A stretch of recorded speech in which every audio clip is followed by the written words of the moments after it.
BRS working president KTR ఘాటు వ్యాఖ్యలు చేశారు. కాంగ్రెస్ ప్రభుత్వం అధికారంలోకి వచ్చిన 50 రోజుల్లోనే దోపిడీకి తెరలేపారన్నారు. తెలంగాణలో కుంభకోణం కుంభమేళా జరుగుతుందన్నారు. తెలంగాణకు 2 లక్షల రుణమాఫీ చేస్తామని చేయలేదన్నారు. మహిళలకు 2500 ఇస్తామని హామీ ఇచ్చి మర్చిపోయారని ఎద్దేవా చేశారు. మిల్లర్లతో కుమ్మక్కై స్కామ్లు ప్రారంభించారని ఫైర్ అయ్యారు. పని చేతనైతే లేదు, కానీ కాంగ్రెస్ పెద్దలు మాత్రం తమ జేబులు నింపుకోవడంలో మాత్రం చాలా బిజీగా ఉన్నారు. 35 లక్షల మెట్రిక్ టన్నుల ధాన్యం సేకరణ కోసం పిలిచిన గ్లోబల్ టెండర్లు ఏవైతున్నాయో దాని వెనకాల జరిగింది దాదాపుగా 700 నుంచి 750 కోట్ల స్కాము. ఒకవైపు 35 లక్షల టన్నుల ధాన్యం సేకరణ కోసం పిలిచిన గ్లోబల్ టెండర్లు, అది మొదటి స్కామ్.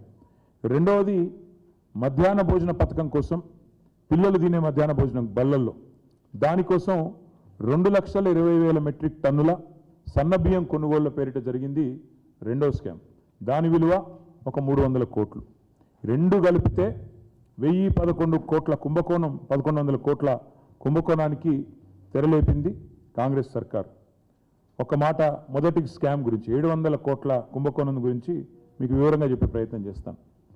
మిల్లర్ల దగ్గర 35 లక్షల మెట్రిక్ టన్నుల ధాన్యాన్ని ఏదైతే